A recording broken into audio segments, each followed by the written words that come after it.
향재료를 넣고 애굽에서 입간하였더라. 아멘. 네, 복음과 생명 벌써 13번째인데요. 요셉을 통한 이배굽이라는 말씀입니다. 네, 그래서 우리가 복음을 들으면서 우리에게 생명이 있음을 알고 이 생명이 아들 안에 있었던 생명이기 때문에 아들처럼 복종함으로 영광을 누리는 생명임을 계속 알면 좋겠고요.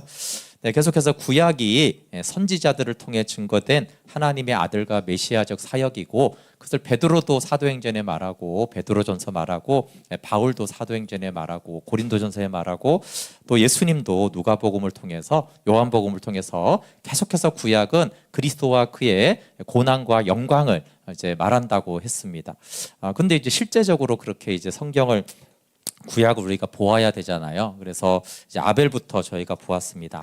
아벨도 아들을 믿고 전한 선지자고 또 에녹은 심판을 증거하고 동행한 선지자고 노아는 심판을 지나 심판을 통과하고 의롭게 하시는 의의 말씀을 전파한 노아였습니다. 여기를 이제 신학자들이 제1 경륜 시대라고 하는데 바벨탑까지를 그리고 이제 아브라함부터 이제 이스라엘의 역사가 시작되기 때문에 아브라함부터 이제 말라기까지를 큰 덩치로 이제 구약의 제2 경륜 시대라고 합니다. 근데 이제 아브라함을 하나님 부르실 때 굉장히 중요한 것은 아브라함을 뭐 세상적으로 이렇게 저렇게 한 게 아니라 아브라함에게 하나님 복음을 전했다라고 하는 것이에요.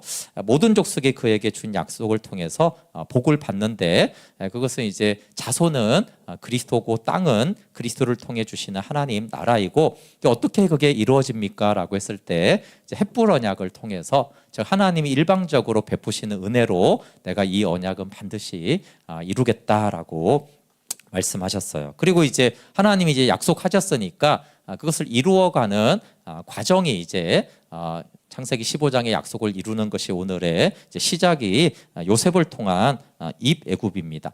이렇게 따로따로 보시면 안 되고 이게 아브라함에게 약속한 헷불 언약대로 지금 요셉을 통해서 입애굽한다 이렇게 해야지 성경 전체가 어떤 메시지를 전하는지를 알 수 있어요. 저도 이제 교회 다녔고 하지만 많은 분들이 이렇게 다 끊어 이렇게 아는 경우가 많아요.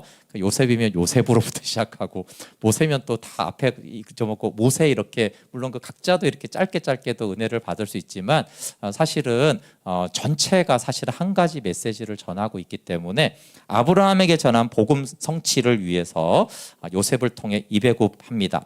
하나님이 헷불 언약에서 아브라함의 후손을 내가 이방 나라로 데려가겠다라고 했기 때문에 그것이 입애굽으로 들어가는 것입니다. 근데 입애굽이 생기는 이 발단을 보면은 참 하나님의 특별한 역사가 너무나 평범한 우리와 일상을 통해서 이루어지는 것을 알 수 있어요. 이 발단은 이제 야곱이 이제 라헬을 편애하고 그러다 보니까 라헬의 아들인 이제 요셉을 편애합니다. 그러니까 편애를 하니까 당연히 형들이 이제 싫어하고 미워합니다.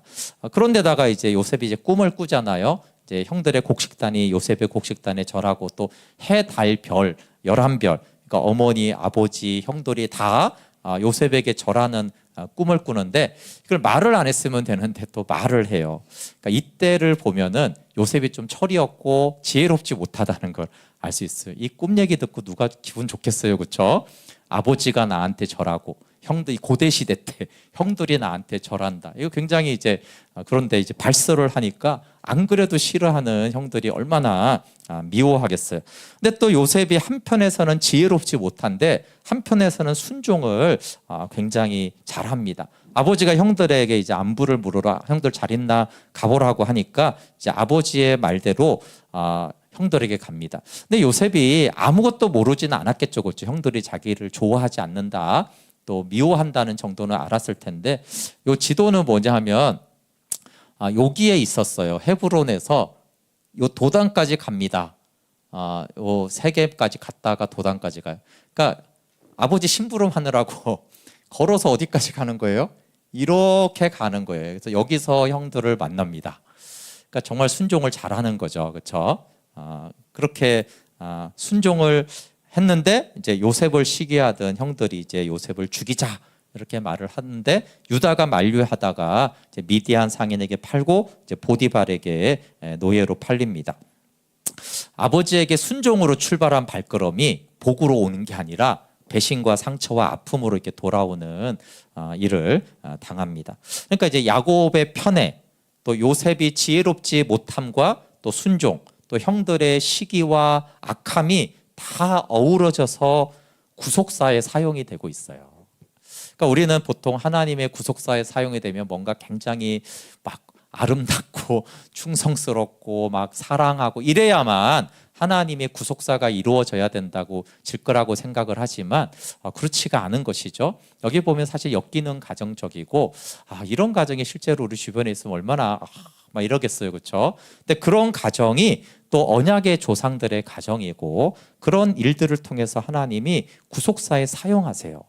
그래서 요셉은 정말 모든 것을 합력하여 하나님이 선을 이룬다. 근데 이 선은 뭐예요? 이 선은 하나님의 구속사를 말해요, 그렇죠? 하나님의 뜻을 이루는데 정말 모든 것을 사용하는구나. 그 부모들의 상처와 편애와 형제들 간에 또 어리석고 또 순종하는 그 모든 것들을 하나님이 다 사용해서 결국 구속사, 우리에게는 생명 주시는 이 하나님의 뜻을 이루시기 위해서 하나님이 사용하고 계시구나라는 것들을 요셉은 친히 경험하게 됩니다. 네, 노예로 팔려가서 얼마나 억울하고 처량하겠어요.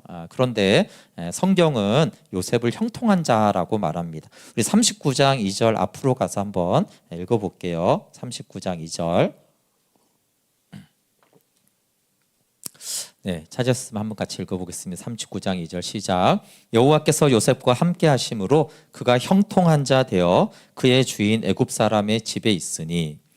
네, 노예로 팔린 거는 정말 너무나 어려운 겁니다. 형들에게 팔리고 원래부터 노예가 아니라 자유민이고 또 편애를 받았으니까 얼마나 호강하고 살았겠어요, 그렇죠? 물도 안 묻히고 설거지도 한번 아마 안 해보고, 왜냐하면 너무 편애를 받았으니까. 그런데 애굽의 노예가 되고, 애굽의 노예라는 건 무슨 말이냐 하면 언어가 안 통하고 문화가 다르다라는 거예요. 그런 노예를 하려고 해도 언어가 되고 문화를 알아야지 주인의 이걸 맞출 거 아니에요, 그렇죠? 근데 호강하고 고생 한 번도 안 해보던 요셉이 언어도 달라, 문화도 달라, 다른 나라에 가가지고 말도 못 알아먹는데 이 노예를 해가지고 이렇게 해야 되니 얼마나 힘들겠어요, 그렇죠? 여러분, 그러니까 보디발의 그 가정 총무가 되는 거는 굉장히 특이하고 어려운 일이에요. 아무것도 모르던 요셉이 어떻게 그 큰 저택에 대장이 돼서 어쨌든 그 일을 맡아보게 된 건데, 근데 성경은 요셉이 하나님이 함께 하기 때문에 형통하다, 즉 언약을 이루기 위해서 하나님이 함께 하기 때문에 형통하다, 이렇게 말합니다. 우리가 알듯이 이제 보디발의 신임으로서 가정 총무가 되는데 보디발 아내의 유혹을 거절해서 또 감옥에 가고, 또 감옥에서 또 하나님과 함께하는 은혜를 베푸는데 감옥에서 이제 꿈을 해몽해 주었는데 여전히 감옥에 있다가 이제 바로의 꿈을 이제 해석해 주면서 이제 요셉이 신의 영에 감동되었다라고 해서 총리로 삼아 줍니다. 그리고 7년 풍년과 7년 흉년이 와서 기근이 되었고, 이것 때문에 이제 형들이 양식을 구하러 왔다가 이제 요셉이 밝히고 이제 애굽으로 이주하는 내용이 이제 우리가 잘 아는 창세기에 나오는 쭉 이애굽의 내용입니다.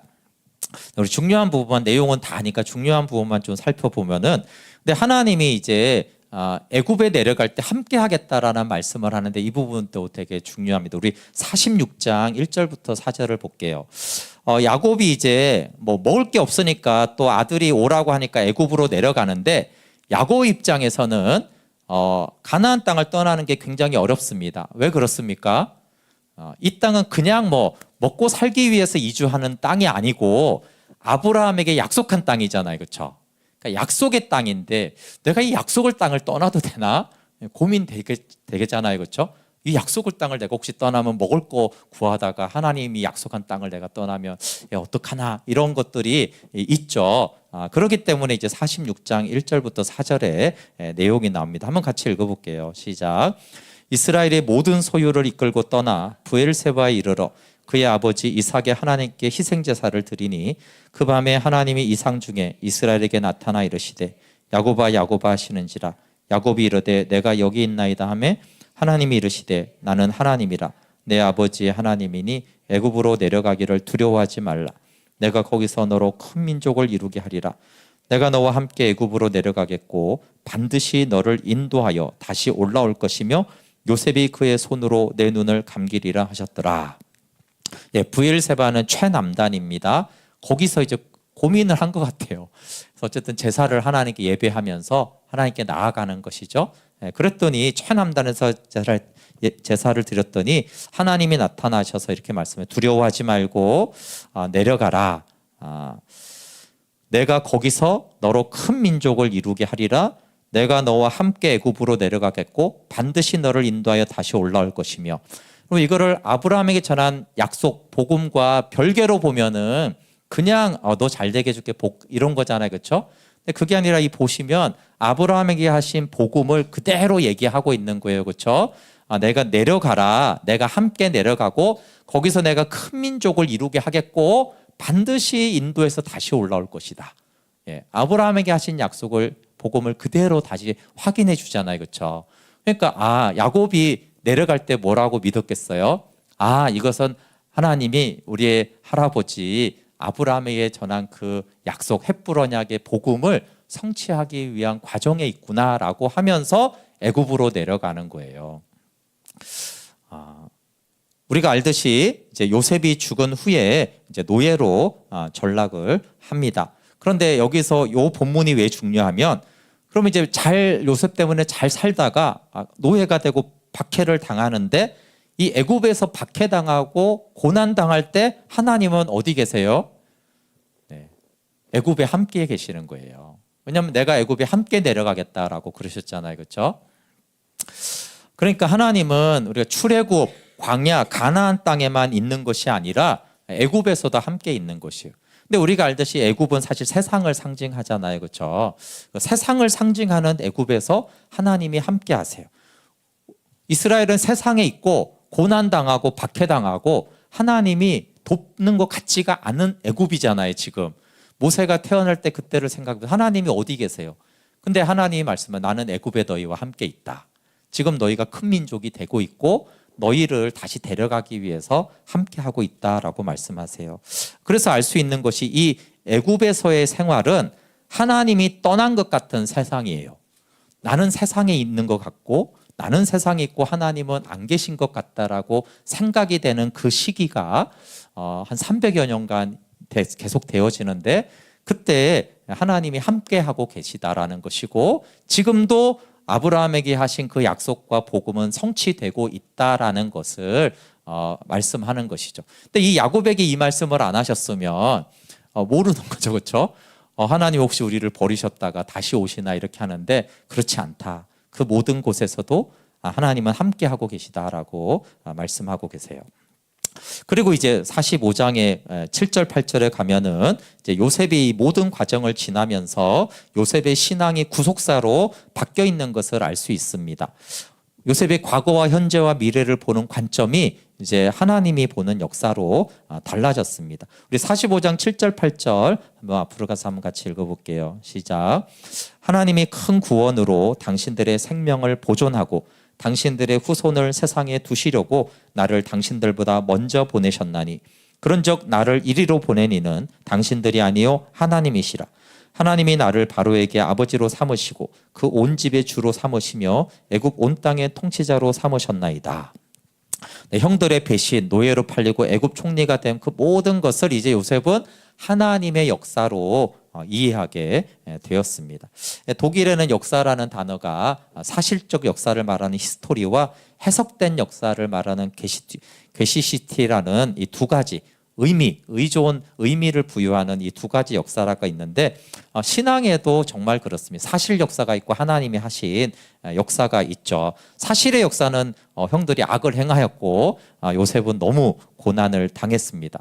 근데 이제 주권적인 역사로 이제 요셉이 보는 것을 바뀐 것을 알 수 있는데, 왜냐하면 그 감옥에서 간수들한테 꿈을 해석해 주면서 나를 좀 빼달라고 이렇게 얘기하는 걸 보면 감옥의 때까지는 이런 신앙을 가지지를 않았어요. 근데 더 세월이 지나고 이제 총리가 되고 형들을 이렇게 만나고 하면서 이제 요셉이 그때쯤에는 적어도 모든 자신에게 일어난 사건과 일들을 하나님이 행하신 일, 특별히 뭐예요? 그냥 하나님이 하신 일로 보는 게 아니고요. 하나님이 우리 조상 아브라함에게 하신 그 약속을 성취하기 위해서 지금 나를 이렇게 하셨다라는 것을, 그것으로 모든 것을 보게 되었어요. 사실적 역사로 보면 이제 미워하고 상처받은 자로 살아가잖아요. 근데 요셉은 그 고난과 영광도 다 하나님이 하신 일로 보게 되었습니다. 네, 그래서 구속사로 자신의 삶을 보면은 주어가 하나님이 되는 거죠. 요셉은 내가 했다라고도 안 하고 형들이 했다가도 안 합니다. 내가 했다는 건 뭐예요? 내가 괜히 꿈을 얘기해가지고, 내가 괜히 도단까지 가가지고 이런 사단이 벌어졌네. 이게 내가 한 거잖아요, 그렇죠? 그다음에 이제 형들이 한 건 뭐예요? 형들이 나를 미워했고 나를 노예로 팔았다. 그런데 요셉은 그게 아니라 하나님이 하셨다 이렇게 말합니다. 세 주체가 있잖아요, 그렇죠? 다 내가 했다. 너희들 때문에 이렇게 했다. 나라가 이 모양이라서 이렇게 됐다. 시대가 이렇다. 이런 게 있고 하나님이 하셨다. 사실 이 세 가지로가 있는데 요셉은 하나님이 하셨다. 네, 바울의 고백을 그대로 한 것이죠. 고린도전서 15장 10절에 내가 나된 것은 하나님의 은혜로 된 것이니 내게 주신 그의 은혜가 헛되지 아니하여 내가 모든 사도보다 더 많이 수고했으나 내가 한 것이 아니요 오직 나와 함께 하신 하나님의 은혜다. 중요한 건 하나님이 왜 하셨냐가 중요합니다. 하나님 왜 하셨어요? 아브라함에게 하신 그 약속을 이루시기 위해서 하나님이 그렇게 하셨다라고 하는 것이에요. 그러니까 하나님이 하셨다라고 해도 다 그냥 나 잘 먹고 잘 살라고 하나님 도와줬다 이렇게 보는 사람도 많잖아요. 근데 그게 아니라 하나님이 아들을 통해서 하신 그 일들을 이루시려고 하나님이 내 삶 속에 이 모든 일들을 이루셨다라고 요셉은 그렇게 하는 것이죠. 성경도 계속 그렇게 말합니다. 시편 105편 16절부터 19절에는 요셉만이 아니에요. 기근 그때 모든 그 상황적인 주변의 역사까지도 다 하나님이 하신 것이다. 우리 한번 105편 16절부터 19절 같이 읽어볼게요. 시작. 그가 또 그 땅에 기근이 들게 하사 그들이 의지하고 있는 양식을 다 끊으셨도다. 그가 한 사람을 보내 앞서 보내셨으며 요셉이 종으로 팔렸도다. 그의 발은 착고를 차고 그의 몸은 쇠사슬에 매었으니 곧 여호와의 말씀이 응할 때까지라 그의 말씀이 그를 단련하였도다. 예. 그래서 기근이나 이런 것까지도 다 하나님이 하시는 것이고, 그리고 이제 여기를 보면은 여호와의 말씀이 응할 때까지 말씀이 요셉을 단련했다라는 것을 통해서 좀 알 수 있죠. 처음에는 잘 몰랐는데 요셉이 단련을 받으면서 아버지에게 당연히 이제 아브라함 얘기를 들었잖아요, 그렇죠? 그것들을 이제 깨달아가면서 말씀을 깨닫고 말씀이 응하고 있구나라는 것들을 알게 되면서 요셉이 신앙이 이제 하나님이 하시는 일이구나라는 것으로 모든 것을 깨닫게 됐다라는 것을 알 수 있어요.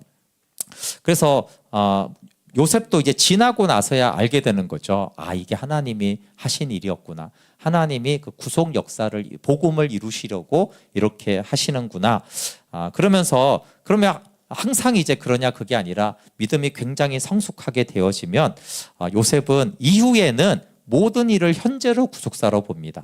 그러니까 처음에는 우리가 시간이 지나야지 이거 하나님이 하신구나 아는데, 정말 이제 요셉처럼 믿음이 성숙해지면 현재형으로 이거는 하나님이 하시는 일이다라고 현재로 받아들이는 것이죠. 그래서 이제 45장에도 나오지만 50장에도 똑같은 말이 나와요. 근데 50장은 더 이제 오랜 세월 후에 고백이죠. 50장 20절 한번 같이 다시 읽어볼게요. 50장 20절에 시작. 당신들은 나를 헤아려 하였으나 하나님은 그것을 선으로 바꾸사 오늘과 같이 많은 백성의 생명을 구원하게 하시려 하셨나니.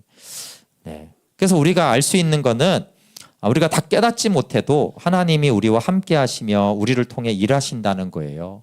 그러니까 감옥에 몸과 영혼이 쇠사슬에 매이고 처음에 요셉이 깨닫지 못했어요. 이게 하나님이 하는 일이라는 걸 깨닫지 못했지만 그 깨닫지 못하는 시간에도 하나님은 함께 하시고 요셉을 통해 이배굽을 이루고 있는 거죠. 그건 마치 애굽에서 고생하고 박해를 당할 때 하나님이 어디 계신가라고 깨닫지 못하고 느끼지 못할 그때도 하나님이 함께 하신 것처럼, 근데 이제 하나님이 늘 함께 하셨는데 요셉이 어느 이후에 이제 깨닫게 된 거죠. 내가 형들한테 팔리는 그 순간에도 하나님이 함께 하셨고, 내가 노예로 고생할 때도 하나님이 함께 하셨고, 지금 총리가 된 것도 하나님이 하시는 일이구나. 그래서 요셉은 고생하다 출세한 입심양명의 예가 아닙니다. 언약 백성을 인도하는 하나님의 손에 자신을 순종하여 내어드린 자예요. 그래서 하나님이 생명을 구원하는 것으로 깨달으면서 사실 그의 상처가 치유되고 용서와 화해가 있고 생명의 구원자가 되었습니다. 근데 이제 요셉의 믿음이 뭐냐라고 하면은 히브리서는 놀랍게도 출애굽을 말합니다. 네, 오늘 우리 뒷부분도 읽었는데 50장 24절 25절 임종시에 요셉이 하는 말이 어떤 것인지 굉장히 중요합니다. 우리 50장 24, 25절 한번 같이 읽어볼게요. 시작. 요셉이 그의 형제들에게 이르되 나는 죽을 것이나 하나님이 당신들을 돌보시고 당신들을 이 땅에서 인도하여 내사 아브라함과 이삭과 야곱에게 맹세하신 땅에 이르게 하시리라 하고, 요셉이 또 이스라엘 자손에게 맹세시켜 이르기를 하나님이 반드시 당신들을 돌보시리니 당신들은 여기서 내 해골을 메고 올라가겠다 하라 하였더라. 네, 이런 데서 다 그래서 예수님도 바울도 베드로도 구약이 계속 복음을 전하고 있다고 하는구나. 이게 아브라함과 이삭과 야곱에게 맹세하신 땅, 그럼 뭐가 생각나야 돼요? 15장의 헷불 언약을 말하는 거예요. 그렇죠? 그 복음, 아브라함에게 전한 그 복음을 지금 요셉이 죽기 전에 마지막으로 하는 게 뭐예요? 하나님이 그 약속을 성취할 겁니다. 그 복음을 반드시 성취할 겁니다. 그러면서 자기 해골을 메고 올라가는 건 뭐예요? 나는 이배굽의 주인공이지만 출애굽의 믿음으로 지금까지 살아왔습니다. 이렇게 이제 고백하는 거잖아요. 그렇죠? 그리고 반드시 그 하나님 약속은 일방적으로 하나님 이루실 것이기 때문에 그때 내 해골을 메고 가십시오. 이게 마지막 유언으로 한 말이에요. 하나님의 약속대로 400년 후에 출애굽하게 됩니다. 출애굽기를 보면 그 출애굽 날이 6월절이 있고 굉장히 긴박하게 막 이제 출애굽을 하는데, 그때 모세가 출애굽기 13장 19절에 보면 요셉의 해골을 챙깁니다. 그리고 이제 또 세월이 많이 흐른 다음에 가나안 땅을 정복하니까 여호수아 24장 32절에 보면 요셉의 해골을 세겜 땅에 묻어요. 참 놀랍지 않습니까? 요셉이 죽을 때 그 땅에 반드시 아브라함의 전한 복음 반드시 성취되는데 내 해골을 메고 가는데 400년이 지난 다음에 해골을 챙기더니 또 챙긴 다음에 언제 묻혀요? 광야만 40년이니까 이 정복전쟁도 오래 걸리거든요. 수년이 걸리는데 그때 요셉이 묻힙니다. 단순히 이제 해골 얘기를 하는 게 아니잖아요. 그렇죠? 요셉이 어떠한 믿음으로 동일하게 아브라함에게 그 믿음을 동일하게 갖고 있다라는 것을 알 수 있어요. 그리고 그거를 히브리서는 이렇게 말을 합니다. 히브리서 11장 22절 같이 읽어볼게요. 시작. 믿음으로 요셉은 임종시에 이스라엘 자손들이 떠날 것을 말하고 또 자기 뼈를 위하여 명하였으며. 히브리서가 딱 한 줄로 요셉의 믿음을 말하는데 요거를 말합니다. 그러니까 왜냐하면 이제 요셉이 209번 본인이 주인공이니 믿는 건 당연하잖아요. 그렇죠? 근데 요셉의 믿음은 단순한 209 총리 이런 게 아니고 출애굽을 통해서 그 땅을 주실 것을 아브라함에게 전한 그걸 믿었다. 복음을 믿은 사람이다라고. 그리고 아브라함이 땅 한 평도 못 얻었지만 예수님 때 오실 것을 보고 즐거워하였다고 한 것처럼 이 해골을 명했다는 걸 뭘 말해요? 요셉도 이미 보고 있는 거예요. 그렇죠? 이미 그때 하나님이 주실 그 나라에서 자기가 있는 것을 요셉도 이미 보고 기뻐하고 누린 그 아브라함의 믿음이 그대로 있는 것을 말해요. 그래서 출애굽을 통한 하나님의 나라, 약속의 땅을 차지하는 것을 그대로 믿었습니다. 이렇게 믿음의 선진들이 아브라함에게 전한 이 복음에 대한 믿음이 요셉에게 그대로 있다라는 것을 알 수 있어요. 또 요셉은 예수 그리스도를 예표하는 선지자입니다. 그래서 보세요. 언약의 성취자 요셉을 보십시오. 요셉이 이제 짧게 얘기했지만 이배굽이라는 언약이 성취되는데 어떻게 쓰임 받는지 구비구비 고난과 그 연단을 통해서 결국은 근데 이배굽의 그 놀라운 구속의 역사를 이루잖아요. 그렇죠? 그것은 마치 예수 그리스도가 이 땅에 오셔서 그 고난과 많은 반대와 어리석은 자들을 그럼에도 불구하고 예수 그리스도와 굽이굽이 있는 그 모든 과정을 통해서 하나님이 말씀하신 복음을 성취하십니다. 주님이. 그렇죠? 그래서 이 요셉이 결국은 아브라함이란 이 복음의 성취자인 요셉은 복음의 성취자인 예수 그리스도를 보게 하는 그림자와 모형입니다. 아까 말한 대로 아버지께 굉장히 사랑받았어요. 요셉은. 근데 당연히 독생자 예수 그리스도는 하늘 아버지의 사랑받는 아들이었잖아요. 그렇죠? 그리고 아버지께 순종하여 간 그 발걸음이 오히려 형들에게 고난받아서 노예로 팔리게 되어져요. 예수님이 아버지께 순종하여 이 땅에 오셨는데 이 땅은 예수 그리스도를 미워했어요. 영접하지 않았고 거절한, 그리고 그들이 예수 그리스도를 팔았습니다. 형들이 팔듯이 예수님이 팔리잖아요. 그렇죠? 팔려서 십자가에 죽으십니다. 근데 하나님은 미움받은, 거절당한 그 요셉을 통해서 만민의 생명을 구원하듯이 하나님은 거절당한, 영접하지 않은, 이 땅이 자기 백성들이 영접하지 않은 아들을 통해서 만민에게 생명을 주는, 영원한 생명을 주는 구원을 이루세요. 그래서 요셉은 그의 믿음도 복음을 전하고 이배굽을 성취했지만 그의 삶이 예수 그리스도를 증거하는 선지자인 것입니다. 반대로 요셉을 판 형들은 예수님을 판 죄인들의 모습을 보여줍니다. 그리고 당연히 그것이 이제 우리죠. 우리. 사도행전 2장 26절에 베드로의 설교인데 이스라엘의 온 집은 확실히 할지니 너희가 십자가에 못 박은 이 예수를 하나님이 주와 그리스도가 되게 하셨다라고 말합니다. 근데 이제 2장 23절에 보면 그게 하나님이 하신 거라고 그래요. 그러니까 하나님이 십자가에 못 박도록 내준 예수 그리스도를 우리가 십자가에 못 박았는데 요셉과 형들 관계에서 그게 그대로 나타나는 거예요. 하나님이 이 모든 것을 주관하셔서 요셉을 그렇게 이끄시고 꿈도 꾸게 하고 다 형들을 찾아가기도 하는데, 그러나 하나님이 요셉을 그렇게 해준 것을 형들의 악함이 요셉을 잡아서 거절하고 노예로 팝니다. 근데 이제 한 가지 중요한 거는 뭐냐면, 여러분 요셉의 은혜를 가장 많이 받은 자들이 누구예요? 요셉을 그렇게 사랑해 준 야곱이 아니라 사실 형들이에요. 요셉의 가장 많은 덕을 본 거는 보디발도 아니고 바로 왕도 아니에요. 요셉의 보복을 받아서, 그렇죠? 요셉의 보복을 받아서 평생 고생하고 죽어야 될 그 형들이 요셉의 가장 큰 혜택과 은혜를 입습니다. 이것도 참 역설인 거예요. 그렇죠? 근데 이게 왜 무슨 얘기를 하고 있는 거겠어요? 그렇죠? 예수 그리스도를 십자가에 못 박은 그 죄인이 가장 죽어야 되잖아요. 그렇죠? 예수님의 보복에 의해서. 근데 예수님을 십자가에 못 박은 그 죄인들이 가장 예수님의 혜택을 보는 거예요. 은혜를 가장 크게 입어요. 다 요셉의 은혜는 다 입었는데 누가 가장 큰 은혜를 입었어요? 형들이죠. 그렇죠? 그 고백을 사도 바울이 맨날 하는 거예요. 그렇지 않습니까? 예수 그리스도의 은혜는 모든 만민이 얻은 거예요. 그렇죠?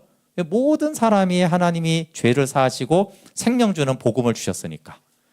근데 바울은 개별적으로 내가 제일 큰 은혜를 입었다. 왜요?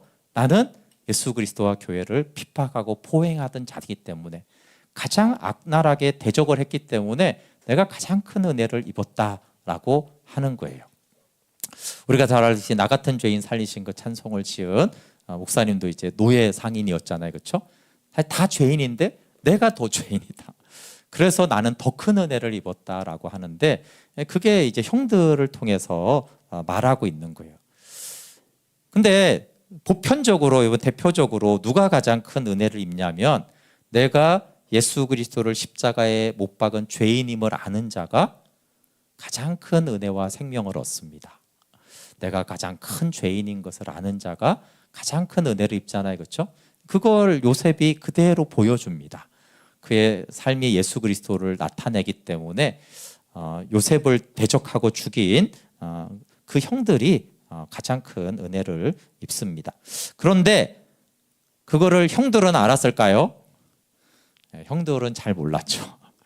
그래서 오늘 제가 이제 창세기 50장 15절부터 20절을 본문으로 했는데, 요셉의 긴 얘기 중에 요셉은 예수 그리스도의 마음과 생명으로 형들을 대하고 있어요. 근데 형들은 요셉을 계속 의심하고 있었어요. 진짜로 우리에게 은혜를 베풀까? 아버지가 혹시 살아있으니까, 왜냐하면 이제 아버지는 편에 있으니까 효자잖아요, 그렇죠? 아버지 마음 아프게 못하니까 우리한테 이렇게 해주고 있는 게 아닐까? 이렇게 이제 의심을 하다가 아버지가 죽었어요.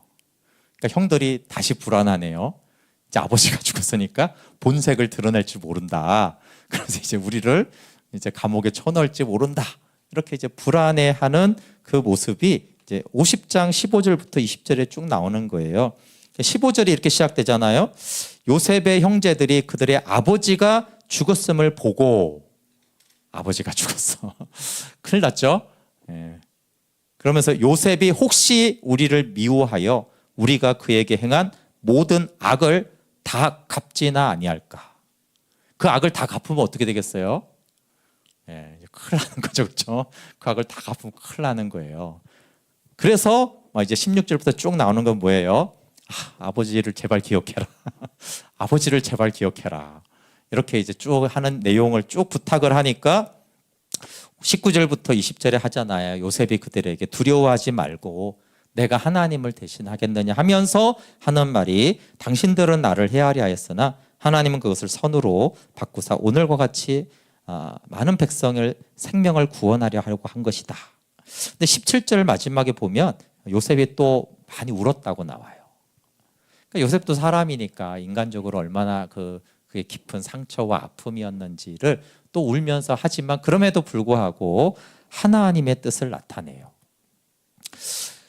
근데 끝까지 형들이 요셉을 의심하면서 이렇게 하면은 참 얼마나 안타까워요, 그렇죠? 근데 이 얘기는 무슨 얘기냐면은 예수님의 용서와 사랑을 우리가 계속 의심하고 계속 정죄당하는 것에 대해서 말하는 거예요. 사탄이 한번 보세요. 사탄이 형들한테 가서 정죄를 한다고 생각해 보세요. 얼마나 합리적이고 논리적이고 합당한 증거들이 많겠어요? 사탄이 가서 형들은, 야, 요셉이 너희들을 가만히 왜 용서하겠어? 이제 아버지도 없는데. 그러니까 너무나 맞는 얘기인 거예요, 그렇죠? 100% 사탄의 정죄가 맞죠, 형들에게. 근데 이제 예수님이 그렇게 말하는 거예요. 너희가 나를 반역해서 너희가 정죄당하고 사랑받지 못하고 미움받고 구원에서 제외될 이유는 형들하고 같다. 너무나 확실하다. 확실하지. 반론의 여지가 없이. 그런데 요셉이 형들에게 베푼 그 선대를 한번 생각해 봐라. 하나님이 하신 그 일을 통해서 하나님은 그것을 선으로 바꾸어 생명을 주는 것이다. 근데 하물며 예수 그리스도가 우리를 정죄하지 않는다라고 계속 말을 하는 거예요. 계속 정죄당하고 두려워하면서 형들처럼 예수님이 그래, 그 사랑한 건 그건 맞지만 이제는 내가 계속 반역하니까 이제는 나를 싫어하거나 미워하지 않을까? 이 유비를 아시죠? 요셉을 예수 그리스도의 모형으로 보면은 형들을 우리의 모형으로 보면, 하나는 예수 그리스도를 못 박은 죄인이고, 근데 그래 놓고 은혜를 받았는데 끝까지 그 사랑을 의심하는 거예요. 혹시나 내가 이러니까 좀 마음이 변하지 않았을까? 이렇게 계속 의심하면서 하나님의 사랑과 그 생명을 온전히 받아 누리지 못하는 우리에 대해서 요셉이 마지막으로 얘기하는 거예요. 절대 그렇지 않다라고. 그럼 하물며 십자가에 나타난 그 하나님의 사랑이 어떠한지에 대해서도 우리에게 말씀하는 것입니다. 네, 하나님은 아들을 보내셨듯이 요셉을 보냈고 우리도 세상에 보냅니다. 우리의 모든 삶 가운데 일어난 일들이 내가 하는 것이 아니고 저들이 하는 것이 아니라 생명 얻고 주게 하려는 하나님이 하시는 일이구나라고 보는 믿음이 우리 안에 있기를 원합니다. 그럼 우리가 할 일은 뭐예요? 요셉이 깨닫지는 못했지만 하나님이 함께 했다라는 말씀을 통해서 뭘 깨달을 수 있어요? 적어도 요셉이 계속 하나님과 함께 하려고 했다라는 거는 알 수 있잖아. 노예로 팔리면서, 노예로 팔려가면서 아직 구속사를 다 깨닫지는 못했지만 요셉의 입장에서 계속 하나님과 함께 하려고 했다는 것을 알 수 있어요. 그래서 우리가 다 깨닫지 못해도 계속 우리가 하나님과 함께 하는 것은 굉장히 중요합니다. 그리고 영원히 가치 있는 것이 무엇인지를 요셉을 통해서도 말씀하고 있어요. 그리스도와 연합해서 구속사에 참여하는 것만이 영원합니다. 그래서 요셉이 다 살고 마지막 유언을 하는 거 보면 뭘 알 수 있어요? 요셉, 당신 평생에 110년 동안 뭐가 중요해? 뭐가 중요하겠어요? 아버지 사랑받고 막 편애받고 그때 노예로 팔리면서 죽을 고생하고 감옥에 가서 억울하고 그때 총리가 되어서 막 영광을 누릴 때 아니잖아요. 그렇죠? 요셉한테 뭐가 당신의 평생에 가장 중요했습니까? 그러면 내가 하나님의 구속사의 통로로 쓰임받은 것입니다. 편애받는 것은, 고난받는 것은, 총리가 된 그 모든 것이 중요한 게 아니라 그것을 통해서 하나님이 나와 함께 하셔서 하나님의 생명 주는 이 역사를 이룬 것입니다 라고 하잖아요. 그걸 임종 때 알 수 있듯이. 그리고 구속사에 사용된 것이 중요하다고 생각하니까 총리가 되었다고 교만하거나 변질되지가 않습니다. 왜냐하면 이 총리도 안 중요하고 노예도 안 중요하고 중요한 건 보니까 하나님이 아브라함에게 약속한 그 복음을 이루기 위해서 내가 있는 거구나 라고 생각을 이제 요셉이 믿으니까 노예도 비참하지 않고 총리가 돼도 교만할 것도 없는 거죠. 그렇죠?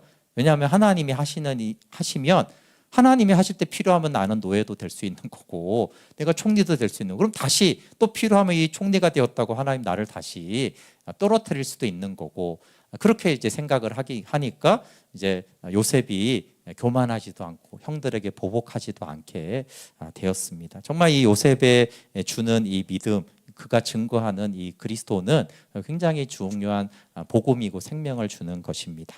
우리 함께 같이 찬양하고 기도할게요.